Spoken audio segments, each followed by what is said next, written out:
Yo, what's good YouTube? It's your boy Mythic bringing you guys another video, and in today's video I'm bringing you guys what teams I think will end up making the playoffs. Now we're about like 28 to 30 games into the season, but some teams have played more or less games due to the worldwide problem going on in the world. I'm not going to say the word so I don't get demonetized, but you do know some of the teams right now that are in the playoffs will not eventually make it. So don't get mad at me in the comments and dislike the video just because I don't think your team is good enough. Yes, I'm looking at you, New York fans. Now, speaking of not being good enough, for the first time in like 50 years, it feels like, let's go to the Western Conference. The Phoenix Suns are actually making the playoffs as of right now. We are actually on pace to make the playoffs. And if you guys don't know, I'm a huge fan of the Phoenix Suns. I know, depressing. But there's actually been a lot of upside this year. Chris Paul got traded here and has completely changed this organization around, and I'm expecting big things out of them this year. But enough about the Phoenix Suns. Let's get into these rankings. So what I'm going to do is I'm going to go in Photoshop, and as you guys see, I have numbers written out 1 through 8, and I'm going to put a team logo by the team I think will make the playoffs in what seed. So if I say the Bucks are going to make it out of the East, which will be the blue side, I'm going to put the Bucks at number 1. And if I think the Suns are going to be number 1 in the West, I'm going to put them here and vice versa, and I'm just going to keep going down the line on which teams I think will make the playoffs. Hopefully that makes sense. Now let's get right into it. Now, the team I have coming number 1 out the West, as of right now, it is the Utah Jazz, but I feel like the Lakers will bounce them, even though Anthony Davis is out. LeBron is just way too good, and honestly, he's, 36 years old, and he's playing at an MVP level. I feel like he will walk away with the MVP as well. I have the Lakers becoming the number 1 seed by the end of the year. Now, for the second seed, I do have the Los Angeles Clippers. I know some of you guys are probably wondering, where will I have the Utah Jazz? I don't have them falling far, but the Los Angeles Clippers are honestly just so dominant, and they're not that far behind, honestly. So I have the Los Angeles Clippers because Kawhi Leonard and Paul George have been on a tear when they're actually playing and healthy. Everyone who doubted Paul George is looking mighty stupid right now, and all the Paul George haters are shut up, as the Clippers are right now the 3 seed, but I feel like they will finish as the number 2 seed. Now, like I said, I didn't have the Utah Jazz falling far, and here they are at the number 3 seed. Honestly, Rudy Gobert and Donovan Mitchell from last season, I honestly thought they weren't going to figure it out, and either one of them was going to get traded, and for some reason, Utah signed Rudy Gobert to a $200 million contract, and apparently it's paying off because they're the number 1 seed right now. But I will have them falling to the number 3 seed. It's not too far of a drop-off, and it won't really matter because I don't think fans are allowed in the NBA right now. So home court advantage, I don't know how much that'll matter coming on later. But I don't have the Utah Jazz falling far. Number 3 seed is where I have them.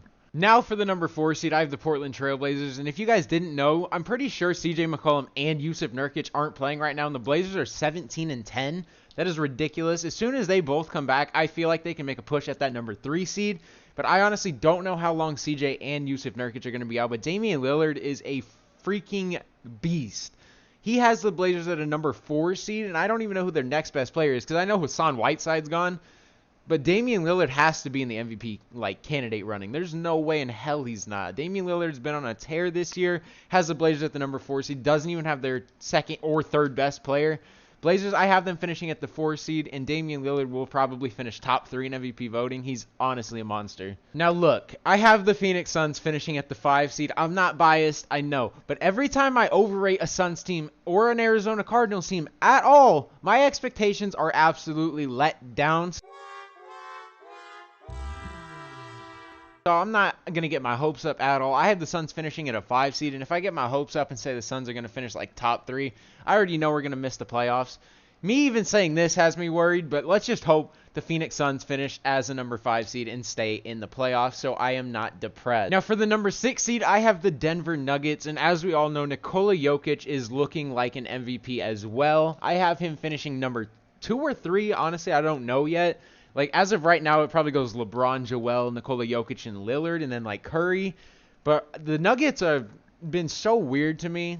Michael Porter Jr. just hasn't, found a role. Jamal Murray is just Mr. Inconsistent. And Nikola Jokic is, the foundation of that team and the reason they're doing good. So I have the Nuggets finishing as the 6th seed, and Nikola Jokic finishing number 2 or number 3 in the MVP candidate race. Nikola Jokic is honestly one of my favorite players to watch in the NBA, honestly, just because he's such a good playmaker at the big man position. He'd just be launching full court passes like it's nothing, just diming up. And when you have a center who averages almost 10 assists in the NBA, that's automatically going to be one of my favorite players, because I just love big men who can pass the ball, especially because there's not many of them. And I have Denver at number 6, like I said. Now for the number 7 seed, I have the San Antonio Spurs. And if you guys don't watch them, LaMarcus Aldridge, DeMar DeRozan, Derek White, DeJounte Murray, they just have so many players that just make them a great, like, overall team. They don't really have, like, a dominant player. Anyone can go get you 15 to 20 a night, and they just play as a team. And honestly, the Spurs are kind of an underdog if they do make the playoffs, because they could take a 7-game series from some of these top teams.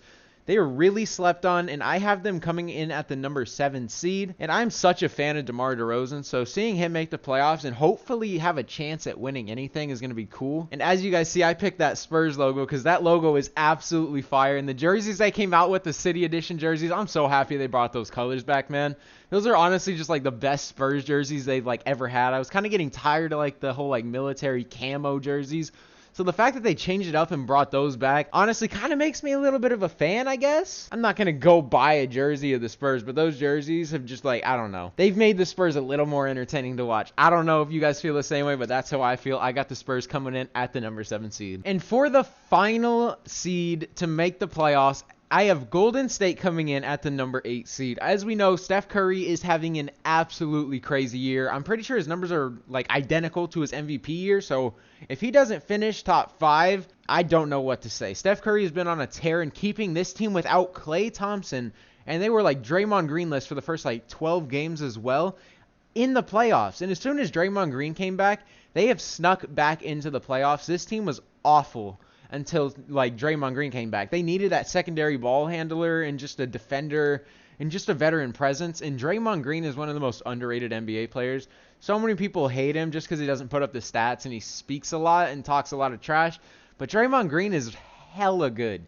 So slept on, one of my favorite NBA players. He's one of those players who has like bigger impact beyond the stats. And all these box score fans will look at Draymond Green and call him trash, but it is what it is. As you guys see, Golden State's in the playoffs, so obviously they're doing something right. They got James Wiseman down low as well, who's been really good this season. The Warriors bench has just struggled so much, and they don't really have anything. So when Klay comes back next year, they're going to be a lot better. And Kelly Oubre also struggled in the beginning of this year, and he's kind of starting to find a rhythm. So that's starting to form the Golden State Warriors into a better team. And they might be able to do some damage in the playoffs, but if they have to face the Lakers or the Clippers, I don't see it happening. But I have Golden State coming in at the number 8 seed. Now that's going to wrap it up for the Western Conference. As you guys see, I have Lakers at 1, Clippers at 2, Utah at 3, Blazers at 4, Phoenix Suns at 5, hopefully. Hopefully the Suns make it at 5 or higher. Nuggets at 6, Spurs at 7, and Warriors at 8. Now let's go into the Eastern Conference. Oh man, the Eastern Conference. This is a lot of top talented teams, and then like as soon as you get past the 5 seed, it is a whole bunch of trash. But this is going to be one of the like hardest conferences to pick, just because after like the 5 seed, so many teams have like similar records. So I'm just going to give my predictions, and let's see how accurate I am by the end of the season. Now, for the number 1 seed, I have the Milwaukee Bucks. And the reason I have the Milwaukee Bucks is because, honestly, as soon as they acquired Drew Holiday, you knew they were going to be good. But I don't have the Bucks taking it, like, by a clean sweep. I feel like them, the Brooklyn Nets, and the Philadelphia 76ers are all going to come close. And it's going to be a race to the end. It's not going to be like a clear-cut winner of who's going to win the East. I do feel like Milwaukee has the upper hand with Drew Holiday, Chris Middleton, and Giannis. I feel like that three, as soon as they figure out chemistry, they're going to be disgusting. Giannis is almost unstoppable. He's a jump shot away from being the best player in the NBA.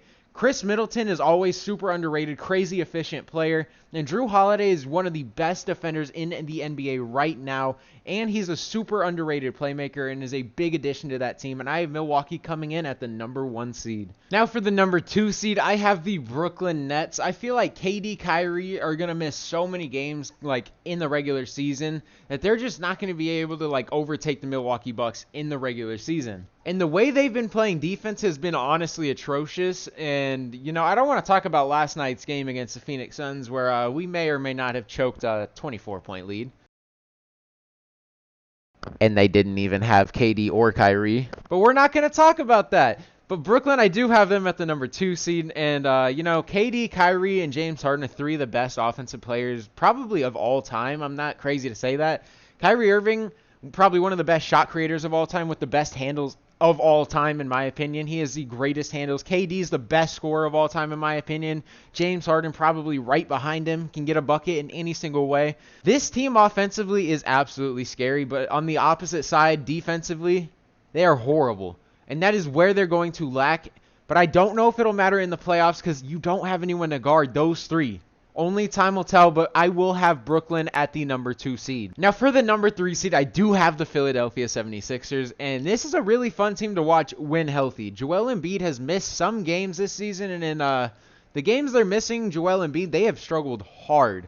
Ben Simmons did have one really good game where he dropped like 42 points or something like that in the absence of Joel Embiid. And I feel like the Sixers are one of those teams that can really put pieces together and make a really good playoff run. But one thing that is like holding them back is Ben Simmons not being able to shoot. And in the playoffs, that is very evident. But I'm not one of those people that thinks Ben Simmons is an awful player just because he doesn't have a jump shot. Ben Simmons is an all-NBA defender and one of the best playmakers in the NBA. But without a jump shot, you kind of struggle. And in the playoffs, when people can just sag off you, it's such a liability on offense, and it makes it really hard to score the basketball, and you're going to make Joel Embiid kind of like stretch the floor. But this season, Joel Embiid has like put it together and figured it out and how to play with Ben Simmons a lot more. And as you guys can see, he's like an MVP candidate right now. So the Sixers aren't really struggling right now when everyone is healthy. I have the Sixers coming in at the number 3 seed. And for the number 4 seed, I have the Boston Celtics. Now this team all around is insanely talented. Jason Tatum and Jaylen Brown have just taken leaps and leaps and leaps every single year. The only problem is Kemba Walker has been playing absolutely horrible. I don't even know his shooting splits, but every time you watch Kemba Walker, he's shooting like 4 for 18, 6 for 20. He's just not shooting efficient. He's holding the Celtics back so much. If Kemba Walker can somehow put it together and figure out what to do, because I don't know what's happening. Kemba Walker has honestly always been a good scorer his entire career, so the slump he's on, I don't know what is going on with him, but hopefully he snaps out of it, because that Boston Celtics team with the Kemba Walker who's actually functioning like Kemba Walker is going to be disgusting to watch in the playoffs. But I have them coming at the number 4 seed because I don't know if they're going to be able to put it together and leap any of these top 3 teams. And for the number 5 seed, this is going to surprise a ton of people, and some of the people after the beginning of the season, after watching the Raptors' first 10 games, had the Raptors missing the playoffs and were calling for Kyle Lowry to be traded. But they have turned it around completely and are almost 500 right now. And like I said, the East is very weak, so Toronto at a 5 seed isn't too out of the picture. This could actually happen, but I've heard rumors of Kyle Lowry getting traded and him being on the block. So if Kyle Lowry does get traded, I do not see this Toronto Raptors team making it this high in the seeding ranks. I do believe they could still make the playoffs, but if Kyle Lowry does get dealt for some reason, which I don't know why, I feel like they should trade him this offseason, this upcoming offseason instead of right now. Go compete a little bit in the East, see what you can do with this team, and if it doesn't pan out, go ahead and trade Kyle Lowry. They've been playing way better after the first 10 games of the season, and like I said, they're almost 500. This team started off horribly. Pascal Siakam was struggling so hard in the beginning of the year. He's kind of putting it together right now, and this Raptors team is on the rise for sure, so keep a lookout for Toronto. I have them finishing at the number 5 seed. And for the number 6 seed, I have the Indiana Pacers. Domantas Sabonis is one of the most underrated NBA players as it stands right now. And Miles Turner defensively is an absolute menace. I don't know if he's still averaging close to 3 blocks or even over 3 blocks.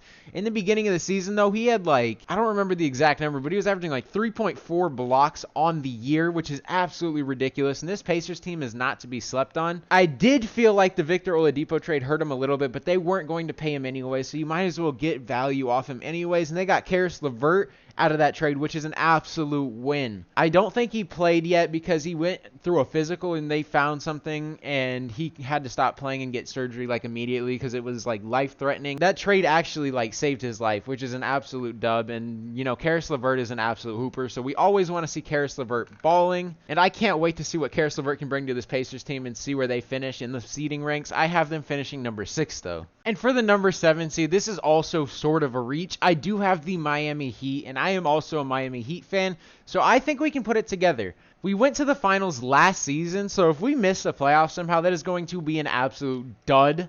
With pretty much the same team minus Jay Crowder, if we miss the playoffs without Jay Crowder, and Jay Crowder proves to be that big of a piece for the Miami Heat, then this is going to be very disappointing. because we still have stars like Jimmy Butler and Bam Adebayo and key role players like Tyler Hero and Duncan Robinson. So if we are to miss the playoffs, I am going to be absolutely shocked.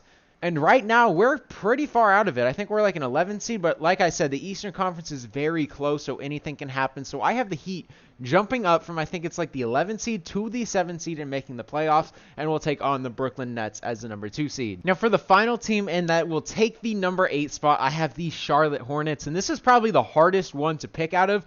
It was honestly between New York or Charlotte, and I ended up picking the Charlotte Hornets. The Hornets have been a actually really exciting team to watch. Terry Rozier has been scoring 40 like every other like 8 games. Terry Rozier has been on a tear. LaMelo Ball has been really fun to watch. And coming out of the draft, I said he was going to be phenomenal, and he has been nothing short of that. And the pickup of Gordon Hayward has proved to be actually pretty good. Gordon Hayward has been really solid, and I didn't expect him to be putting up the numbers he's putting up. He's actually playing really well this season. He's still kind of overpaid in my opinion, but this Hornets team is like nothing to be like played with. But if they do go up against someone like the Bucks, I don't feel like they're going to be able to take them out. But I do see them making the playoffs, and this team is good enough to be that. They definitely have some flashy pieces like LaMelo Ball, who make the team a lot more entertaining to watch, and Miles Bridges. This team is definitely like very flashy and fun to watch. And I've definitely tuned into a couple Hornets games here and there, and they're one of my favorite teams to watch this season. So here are my playoff rankings. Let me know down in the comments if you guys agree with it, what you would change, and if you think your team deserves to be in the playoffs, let me know what team I did not put in the playoffs and why you think they will be ending up in the playoffs. But that's all I got for today. Hopefully you guys did enjoy today's video. This has been Mythic. Peace out.